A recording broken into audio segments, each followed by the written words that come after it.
Welcome to SveNFL. What's up, y'all? It's Jonathan Rollins. Skippy Sara.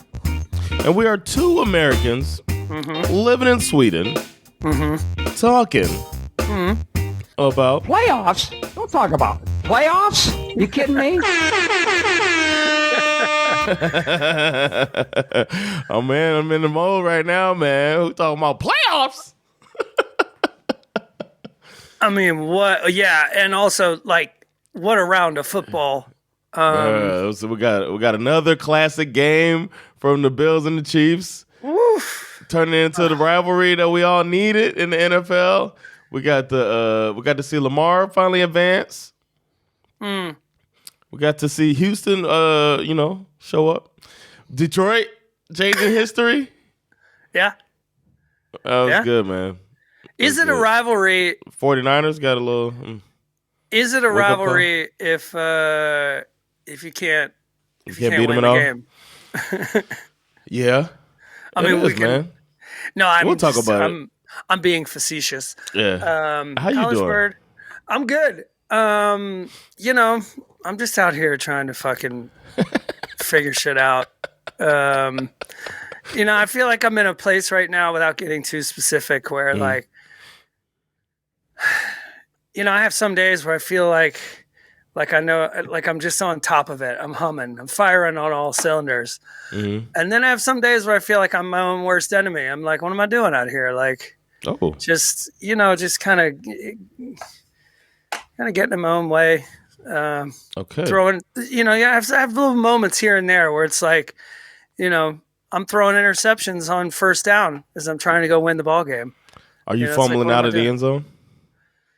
Man, no, that's no. I guess you're not doing that. No, that's when you really fuck it up. You ain't doing that. No, I'm not doing that. But it's like, I don't know. It's just it ain't. As Kermit the Frog once said, it ain't easy being green. I don't know what my version of that is, but you win some, you lose some. You fucking.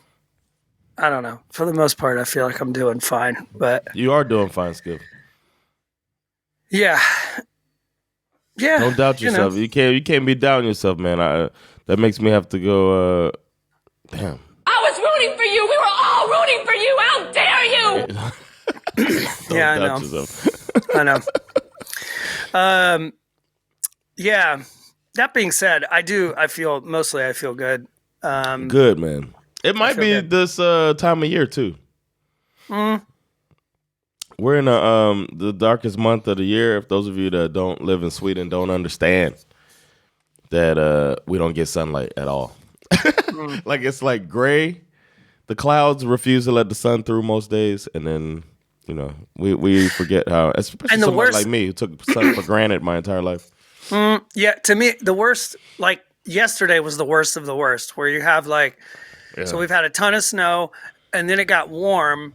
All that snow melted, and then it got cold again, and that snow just turned into a sheet of ice. So just going for a walk qualifies as a dangerous activity right now. Yeah, it's like God has a sense of humor. I went to play hockey last night, and I swear to God, I could almost skate from my car to the actual ice hall. Like, it was that much ice. And I actually went skiing. I saw the video. Wow. That was, you were brave. There was a point in the trip, right? Because we got our friend is a Swedish woman, is like a mother of Allie's friend, and she's a black woman, and her husband is a black dude. It's a black couple that we were with. But he's skied before. Like he skied in, like he grew up here. He skied in like elementary school and stuff. He really liked it and stuff. So he knows how to ski. Sandra grew up going skiing and stuff, so she knows how to ski.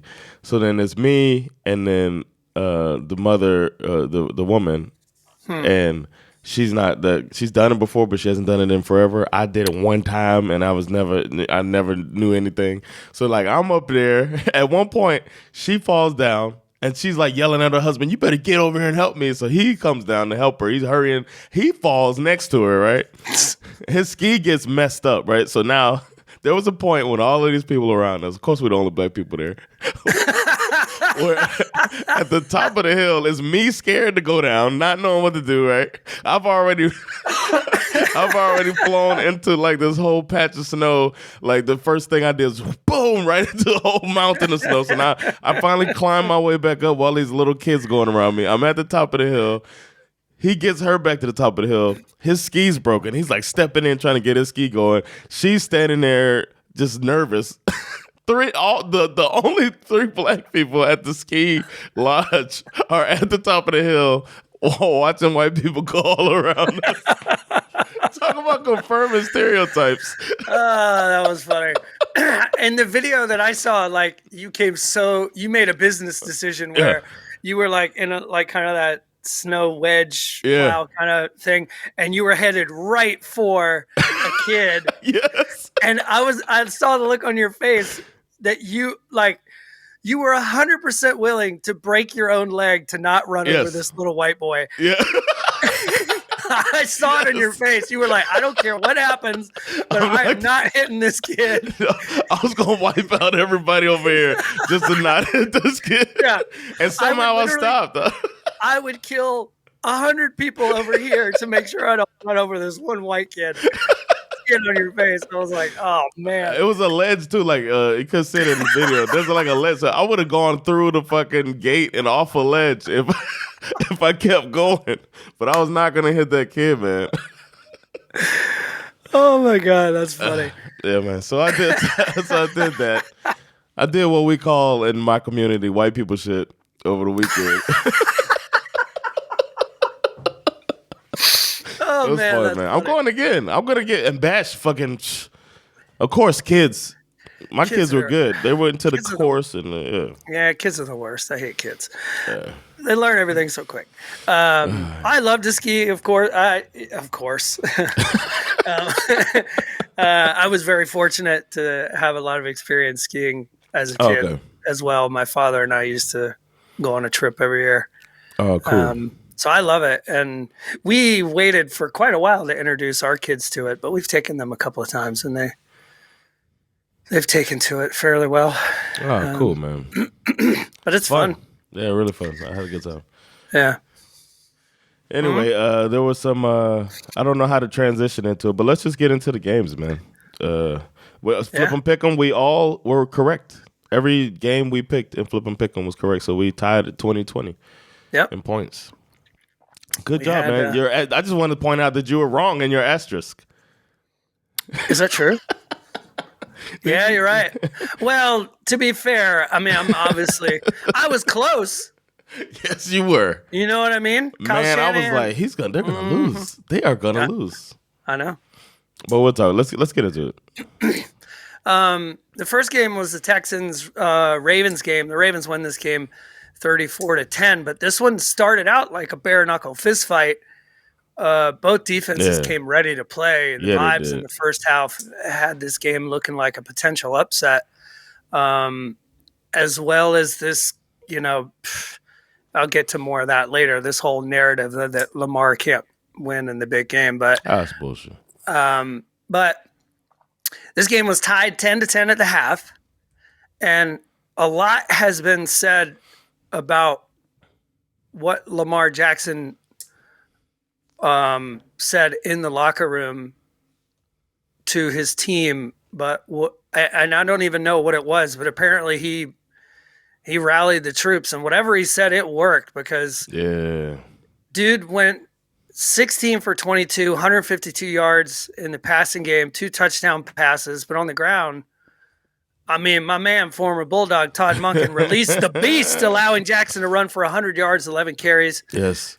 This man took the hay to the barn on 2 separate occasions, responsible for 4 total touchdowns and a second half explosion that took what was a first half nail biter and turned it into a second half beatdown. Yeah. Yeah, man. That was not. I mean, they blanked them in the second half. It was just like over.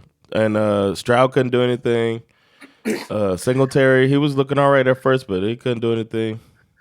Well, that was the thing. I look at the stats. It's like, no, he didn't look all right. To me, it felt like Singletary was doing all right, but when I look at 9 for 22 yards, he must have started going backwards. That was the one consistency in this game was the Ravens defense, who just never stopped coming. I mean, No. my man, former Bulldog Roquan Smith and company, just annihilated. Man, when the he run got a game. sack, I was like, I'm about to hear about this shit. I mean, he was out there balling. Yeah. They looked so good, man. It looked like rust at first. Both of the teams that had buys, it looked like rust. Yeah. And then, but back in the day, remember it used to be 2 buys. So it'd be like one team might have rust. Now it feels like that rust is just, it's all like every time, every year, it feels like, since they've changed it to just one bye week. Yeah, and honestly, like, it should not be forgotten that the Texans' only touchdown in this game was a punt return. Like, that's how good the Ravens defense was. Yeah. Oh, yeah. I mean, that's the only touchdown they had in the whole game. Yeah. Stroud, I mean, nothing. He was trying. Stroud was doing the most he could, but it just was nothing. They had one receiver. They had one weapon. That was Nico Collins. And then the next most yards is to Devin Singletary. It was just like. Yeah. They also did not do themselves any favors with the amount of penalties that they took in this game. They had 11 penalties, most of them pre-snap penalties on both sides of the ball. And I felt really bad for D'Amico Ryans. You could see him. You could see it, the look on his face, like every time it would happen. He's just like, oh. Yeah. But, I mean, they were the, they overachieved big time. Mm-hmm. And nothing to hang their heads about. And they're going to lock and load and be back bullying that division, I predict. Bullying that division for the next 5 years. Yeah, they're certainly set up to do that. It feels have like a generational quarterback. Unlike the Jaguars, you know what? We thought Trevor Lawrence was generational, but it turned out he's just white. I bet he could ski. I bet he can. He's like, you talking that shit, Jonathan Rollins, huh? You see this? Woo. Can CJ Stroud hair ski? just flowing, Probably hair not. flowing. I bet CJ Stroud can't ski. Raised by a single mother, daddy's in prison. That motherfucker can't ski.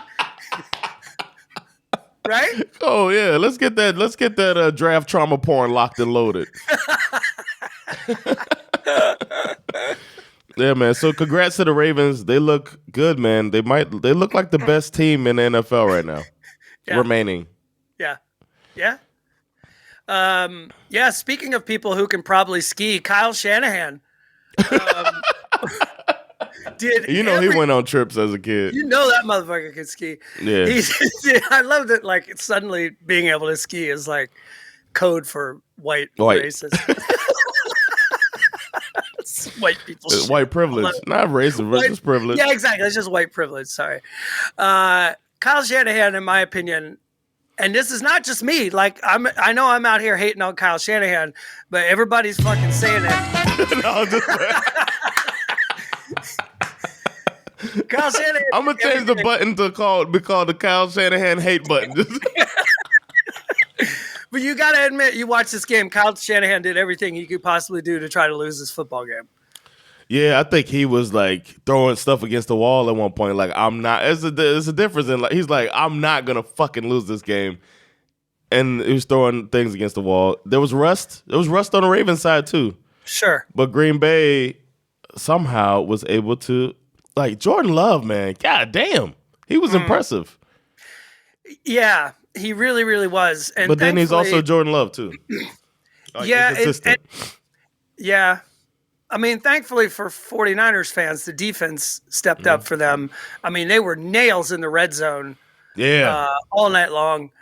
And obviously they picked off Jordan Love twice.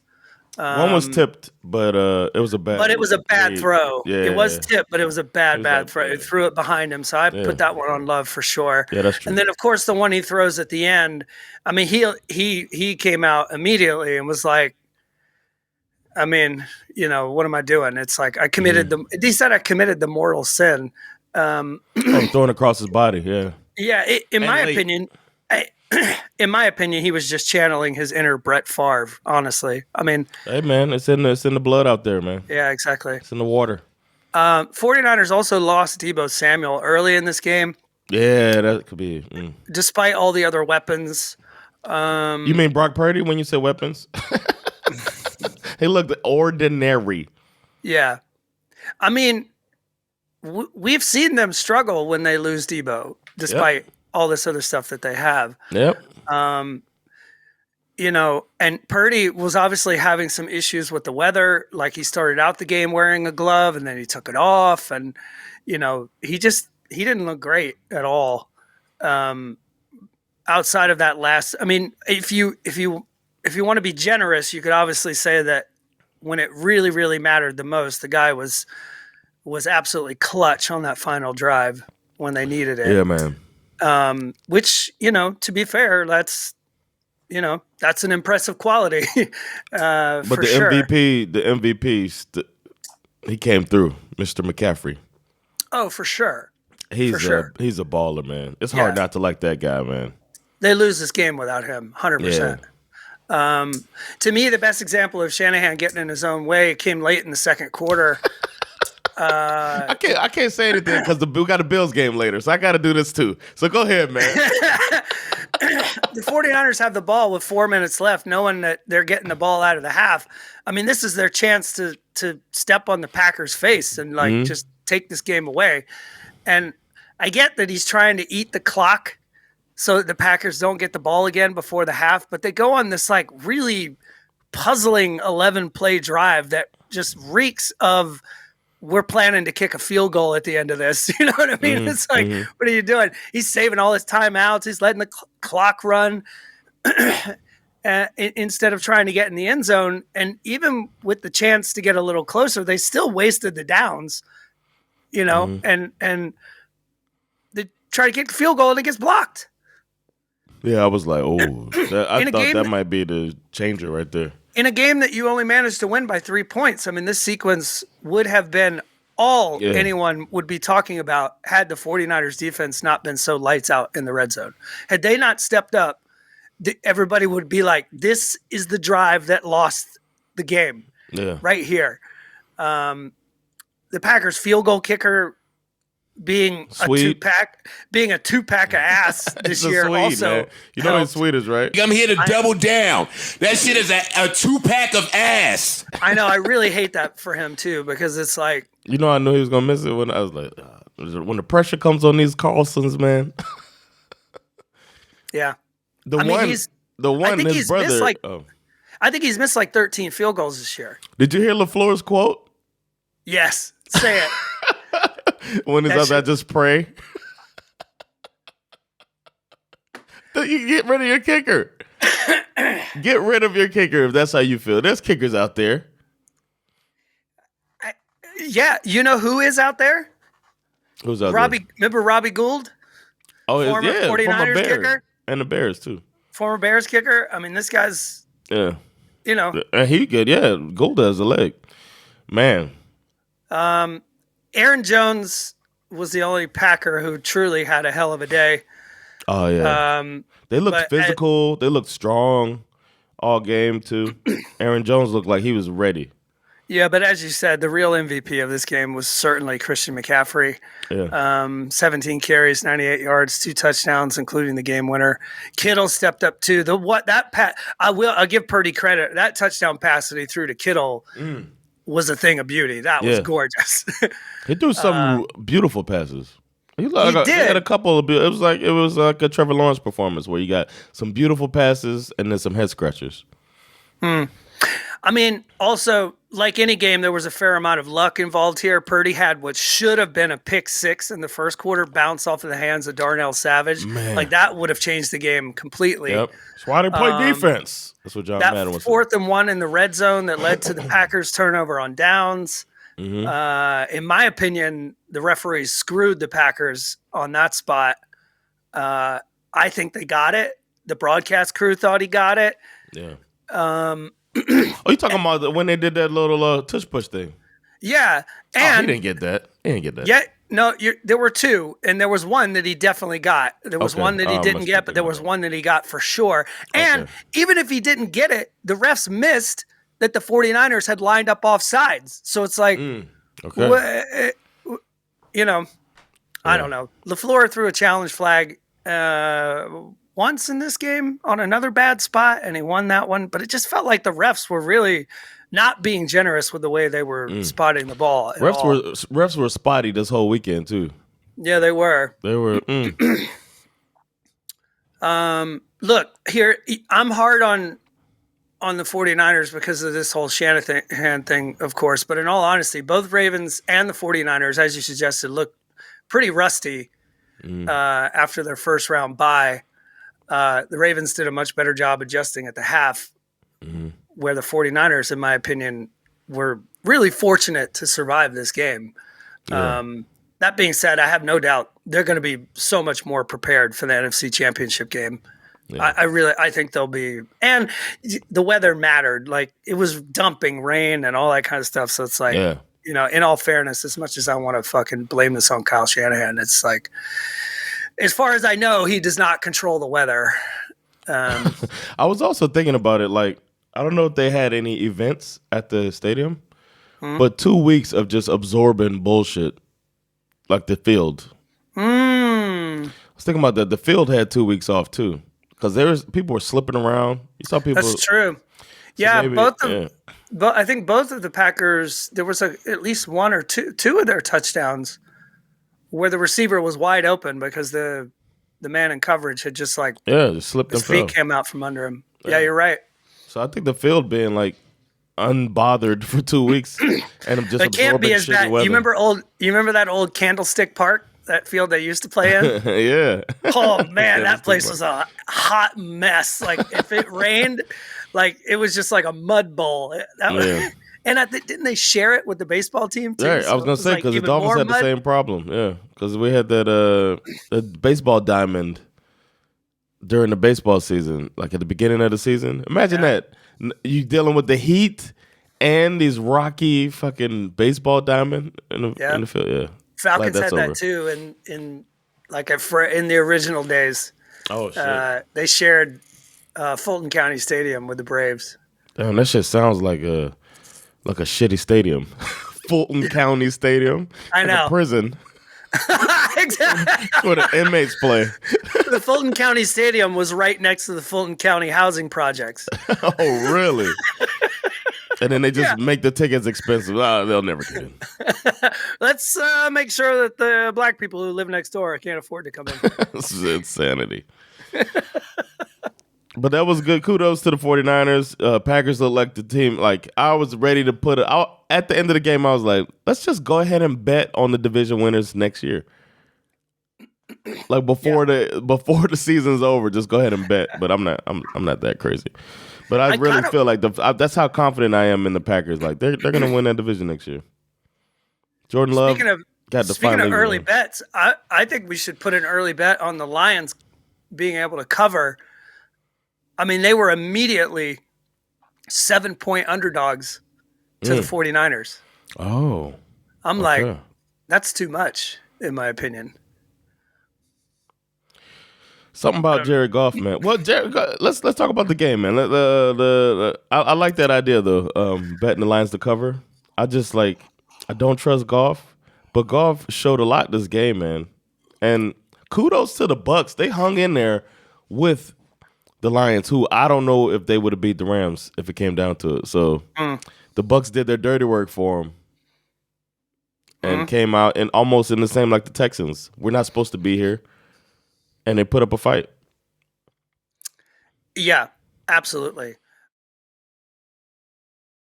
I'll start by saying, I mean, what an atmosphere. Yeah, man. I mean, the city of Detroit really brought I've got controlled fury. And you can feel I'm ready to go. Yeah. This place was so loud whenever the Bucs had the ball. Yeah. And just got dead quiet whenever the Lions got the ball. I mean, it was amazing. Neither team could really run the ball in the first half. So Baker Mayfield and Jared Goff just stepped up and put on a show. Bro. But thanks to penalties and a couple of sacks and a White Geno interception, the Lions definitely got the better of them for most of the first half. Yeah. But Goff, I don't know why. I got to be honest. I got to push back on your Goff narrative a little bit because this dude was throwing darts across the middle of the field all night long. Laporta, the middle was wide open. Yeah, St. Brown, Josh Reynolds on the touchdown pass. Goff looked calm. He looked focused. The ball was coming out of his hand like a frozen rope. This dude was carving up the coverage like a fucking Thanksgiving turkey. He was unreal. I felt like he got rattled at some point. Like there was a point when the momentum shifted and they got off the field. They still, what was it? A fourth down they went for? Yeah, they went for fourth down and scored a touchdown on it. Yeah, and they scored a touchdown on it. I was like, Dan gambling, but that was because Goff didn't convert. But I don't know. I feel like if a team can get pressure on them with the front, with just their front four, because the only way that Tampa could get pressure was when they blitzed. But if Goff has time, yeah, he's going to carve them up. And then they switched their game plan. They started blitzing. They had to. Yep. And he seemed rattled, and he adjusted. But I feel like if a team can do it like the 49ers can with Chase and Bosa on the front four and have those linebackers, some of the best linebacking core in the league, I don't know. I just feel like he's going to get rattled. I mean, I think definitely some credit should be paid to the Buccaneers defense because they played really, really well. Yeah. So I wouldn't really put it on. I would put it more on how well they played as opposed to like there being something wrong with Jared Goff. I mean, Baker did pretty well against the blitz too. Surprisingly, he's a gamer, man. God, and he really is. I mean, especially in that stadium. As the Lions look like they're starting to pull away, and then he puts together this 7-play, 92-yard drive where he just drops that dime into the hands of Mike Evans, which almost sort of where they landed like on the 2 or the 1 yard line. But man, what a throw, what a catch. Yeah. They tie the game up. The third quarter continued the tight affair, but you know, both teams traded a couple of touchdowns. The Lions kicked off the fourth quarter with a quick 5-play drive, capped off by a sick 31-yard touchdown by Jahmyr Gibbs. Man, I saw it as it happened. I was talking in our group chat about it. I mean, our Facebook chat that I forget the linebacker's name, took the wrong gap, and it was over immediately. And then it was just safety, and he took his ankles, and the safety had to take a bad angle because of the cut, and it was over, man. Gibbs, man, he reminds me. He's like, if they end up in the Super Bowl, you're looking at a mirror image. Him and Pacheco are doing the Spider-Man. Yeah, because he runs hard like that, and he's got he's swift like that too. Yeah, and then they followed it up with another 10-play drive. Where that pass from Jared Goff to Amon-Ra St. Brown was just gorgeous. Yeah. He's blanketed, and Goff just floats it in there. Yeah. They go up 31-17. I thought the game was basically over at that point. But the Bucs, man, they just refused to die. Baker puts together another touchdown drive. They get to within 8 points. Do you do you like that new thing, this analytics thing? I'm fine with it. I was cool with it. I was like, hey, man, you gotta go for it.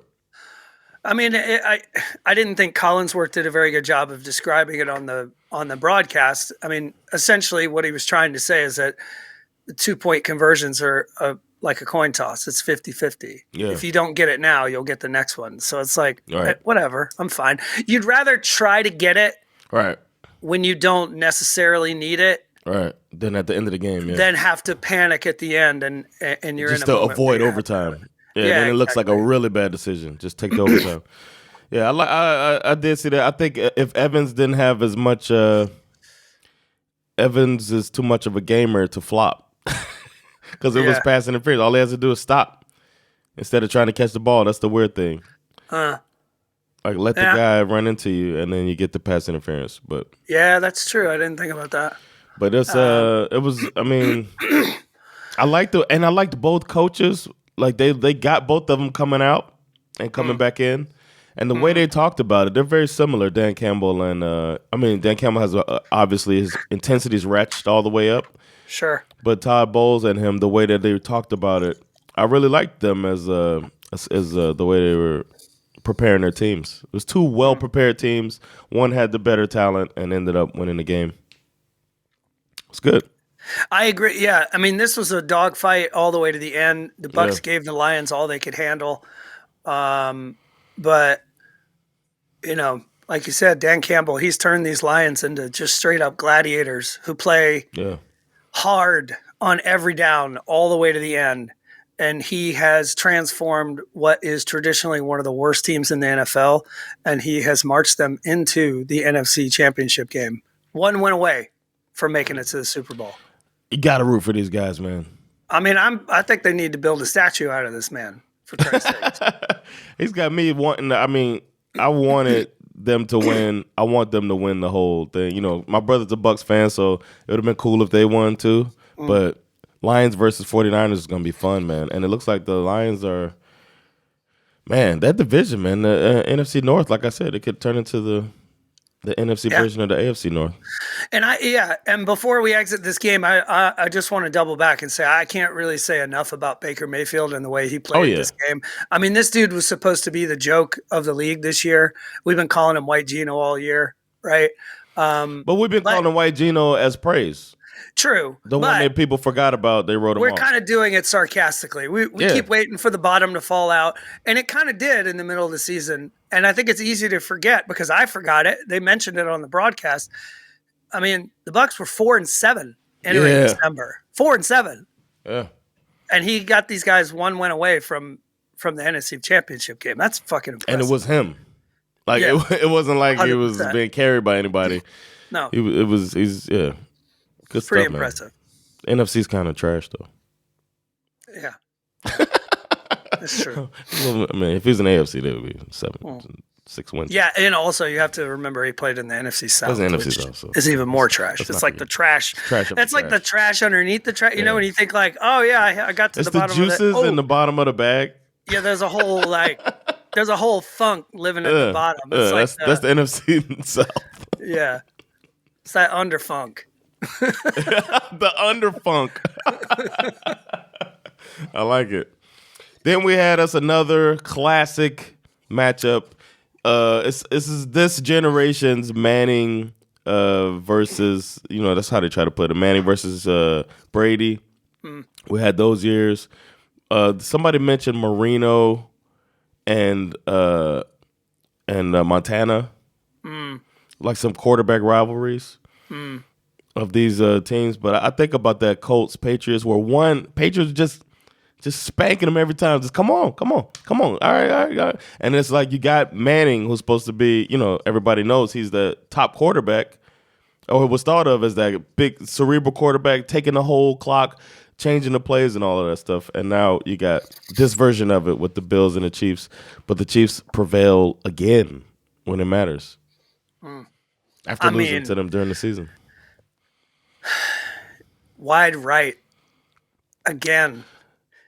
Tyler Bass channeling his inner Scott Norwood, who did the same thing in Super Bowl 25. I mean, like, how much heartbreak can one team take? Yeah.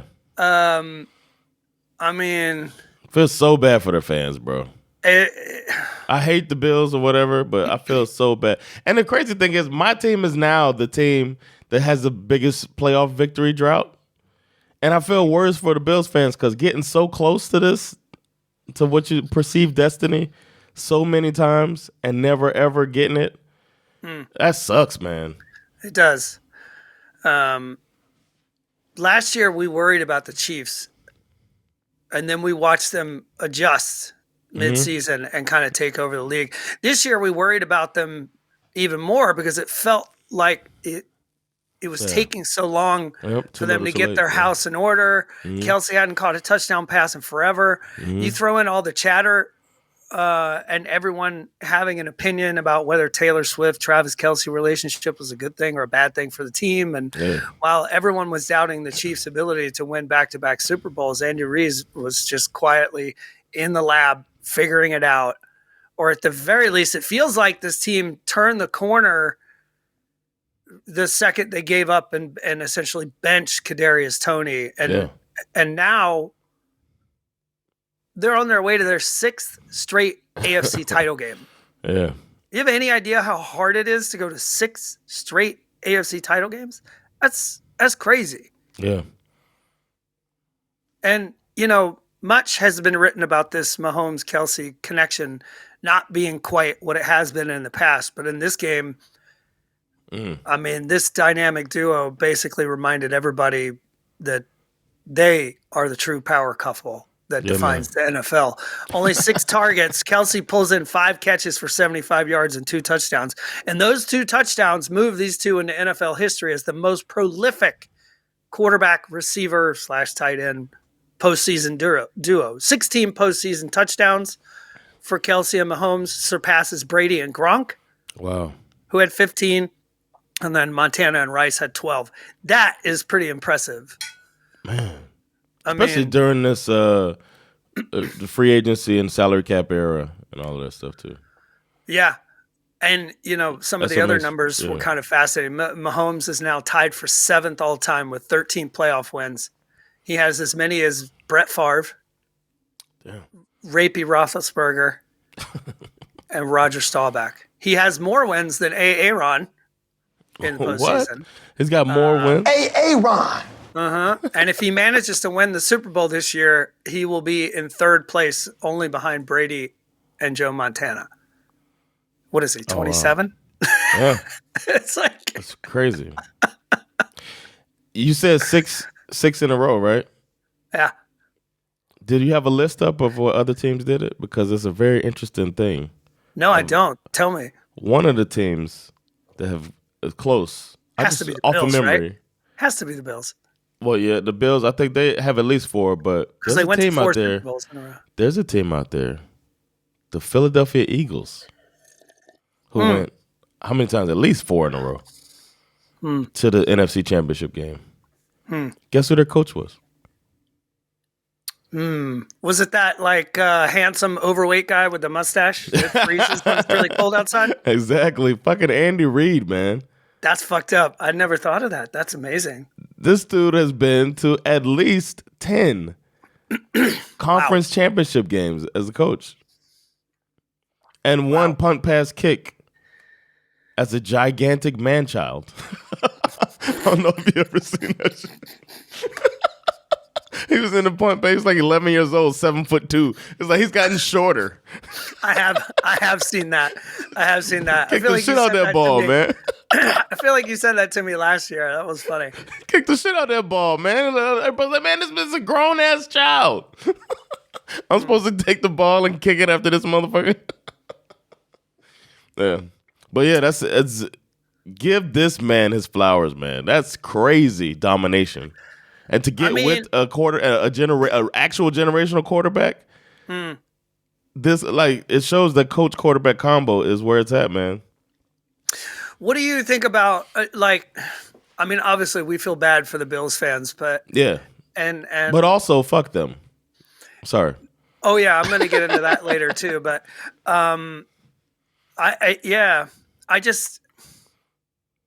obviously they were really beat up on defense. Yes, I felt so bad. And they were getting injuries during the game. Yeah, it sucks for them. I feel like it's a mixed result from Josh Allen, in my opinion. He made some big plays, but he missed some big ones too. Yep. They should have been scoring they never should have kicked that field goal wide right. That should have been a touchdown on the play before, where he had a guy wide open in the end zone. Yep. And on a night where with some stuff too, man. The ball was bouncing their way. Allen fumbled. Yeah, that was crazy. Somebody dropped the pick too. It seemed like their night because of this. Like if a defender drops an easy pick, I always feel like it's a touchdown coming. But it didn't happen this game. He fumbles the ball. They're supposed to pick it up. 2 guys pass it. It didn't happen. I was like, they're going to win this. It just felt like everything was falling into place for them to win, but it was only falling into place for another gut-wrenching heartbreak game for them. Yeah, and especially given that the defense did play pretty well despite all the injuries that they have, and they made some huge plays in this game. Yeah. I mean, rough stat lines for my man, former Bulldog Miko Hardman, who had 1 carry for -1 yard, 1 catch for 2 yards, 2 fumbles, one of them out of the end zone because of that. I mean, like that otherworldly punch out. Oh where yeah. the guy dives in and punches it out. Rips his hand. Yeah, rips like his hands an across, inch before Hardman hits the turf. It's like, so they obviously they left it all out on the field for sure. When they did that dumbass fake punt, they somehow got out of that. Oh no, I guess the fumble happened, but there's like they're supposed to lose the game after that stupid call. Yeah, yeah. But there were 10 Chiefs on the field. They only had 10 guys on defense, and they still stopped that just to placate the fans. Yeah. They ran that to Hamlin. Yeah. And it was like, you had one job, Hamlin. No. Should have cut him. Should have cut him. You're dead to me. They were like, we're going to get him off the team one way or another. Get the fans to dislike this guy. But that's another thing. Another example of things falling into place for them. Even when they do this dumb play, or I guess surprise play, if it would have worked, he's a genius. It doesn't work till he's a goat, and then it goes that way, and they still give up 0 points on that. It's like they're supposed to win this game. Yep. And then, but the difference is, when Mahomes was on the run and had to make the big play, that ball was going right where it needed to go. And I'm just like in awe every time I see this guy play. You know the ball is going to get right to where it needs to be. It's insane. And then he's scrambling more in the last couple of years. When stuff breaks down, he's confident enough to get out of the pocket and make stuff happen. And another miss that we didn't talk about. The fucking most obvious forward lateral I ever seen in my life was not called. And that could have really changed. It did. They got a touchdown out of it. But it was like, get the fuck out. Like, he throws the ball 5 yards past the line of scrimmage, throws it forward. Yeah. And the refs missed that again. It's like, make these guys employees so we can stop having these where they can see they're used to everything, man. Yeah, it's dumb. Yeah, so that was another one. I was just like, but Andy Reid, there you got to throw the challenge flag. You trust your eyes, man. He threw that ball forward. Throw the challenge before they get on the ball, and he didn't. Yeah. So that's, that's it. We have our matchups for what I like to call the incredibly iconic, extra crispy conference championship matchups. We have them 9 p.m. in Europe, 1 p.m. in America on Sunday. We got Chiefs-Ravens. Currently, the Ravens are favored by 3.5. And then after that game, 12:30 a.m. here, 6:30 in America, we got Lions-49ers. And like I said, 49ers are favored by 7. Very interesting. Mm-hmm. These are some dope-ass matchups. The only one that I could see really going tits up would be the Lions-49ers game. Like, what if the Lions fall on their faces on the same day that the 49ers kind of rediscover that? You know how, like, for the majority of the season, the 49ers were just an absolute juggernaut, like just curb stomping teams. This one I could see. I hope it doesn't turn out that way, but I wouldn't be surprised if it turns into a just complete ass whooping. Wouldn't be surprised myself. The Chiefs-Ravens game, I think, is going to be tight. The Chiefs have kind of quietly had one of the best defenses in the league. Ravens have loudly had one of the best defenses in the league. This one's going to be a fist fight for sure. Yeah, man. 2 of the most dynamic quarterbacks in the entire NFL. I think that this one is like, where's my fucking popcorn? I'm ready for this one.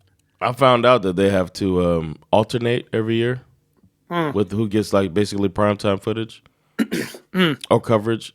So that's why this game should be the late, like the primary game. You would think so. They had to put it early because last year the AFC had it. Just make it the AFC always has it.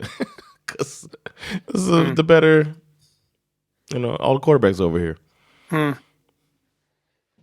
It's gonna be fun. It is gonna be fun. Really. It's crazy that you got Purdy and Goff are gonna be. One of them are gonna go up against Mahomes or Lamar Jackson. It's like, hey, white mediocrity meet black excellence. Let me introduce you to it.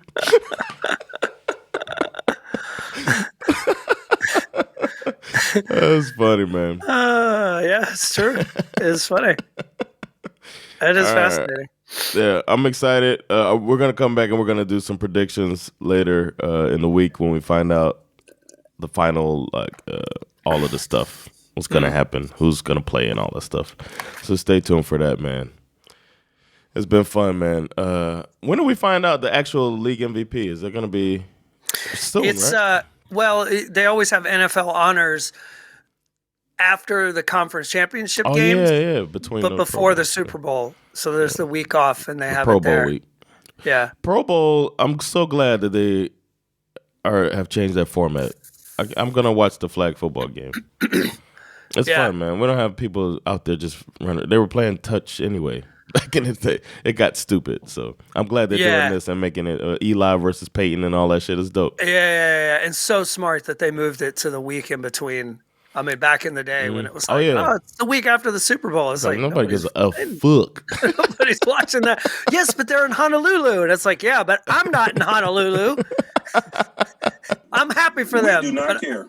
That's how we felt. It's February. I want to be in Honolulu. Fuck y'all.